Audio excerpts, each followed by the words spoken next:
Asset disposal account, इसका मतलब समझ लेंगे। कभी कभी डिप्रिसिएशन चैप्टर में एसेट डिस्पोजल अकाउंट बनाने के लिए कहते हैं। उस केस में एसेट को जो सेल करते हैं, उसका जो ट्रीटमेंट एसेट अकाउंट में करते हैं, उसको एसेट अकाउंट में ना करके एक अलग अकाउंट में करते हैं, जिसको एसेट डिस्पोजल अकाउंट कहते हैं। अब एसेट डिस्पोजल अकाउंट हम लोग दो सिचुएशन में बना सकते हैं। जब प्रोविजन अकाउंट मेंटेन हो रहा है, provision for depreciation account maintain हो रहा है, और जब नहीं मेंटेन हो रहा है। तो पहले जब डिप्रिसिएशन प्रोविजन अकाउंट या एक्यूमुलेटेड डिप्रिसिएशन अकाउंट मेंटेन नहीं होता है, उस केस में एसेट डिस्पोजल अकाउंट कैसे बनाएंगे ये समझ लेते हैं। उस केस में दो जर्नल एंट्रीज बनाते हैं। एक तो दो अकाउंट बनाते हैं, एक एसेट का अकाउंट और दूसरा एसेट डिस्पोजल का अकाउंट। एसेट डिस्पोजल का अकाउंट का नाम चेंज हो सकता है, machinery disposal account, plant disposal account, जो भी एसेट हो उसके साथ डिस्पोजल लगा देते हैं।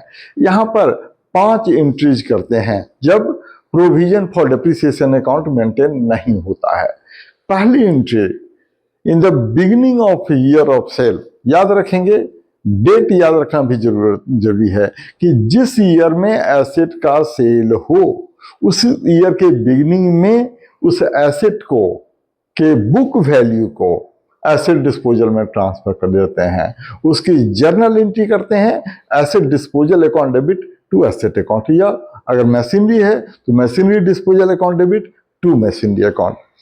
फिर दूसरी एंट्री, अगर ड्यूरिंग द ईयर में सेल हुआ है तो from the beginning of the year of sale till the date of sale का डिप्रिसिएशन चार्ज करते हैं और उसकी एंट्री करते हैं depreciation account debit to asset disposal account या मशीनरी डिस्पोजल अकाउंट। मतलब जो भी डिप्रिसिएशन होगा अब एसेट अकाउंट में चार्ज नहीं होगा, एसेट डिस्पोजल अकाउंट में चार्ज होगा। तीसरी एंट्री उस एसेट को सेल करने की करते हैं, bank account debit to asset disposal account. चौथी एंट्री, अगर गेन होता है सेल पर तो asset disposal account debit to profit and loss account, और अगर लॉस हो तो profit and loss account debit to asset disposal account. Clear?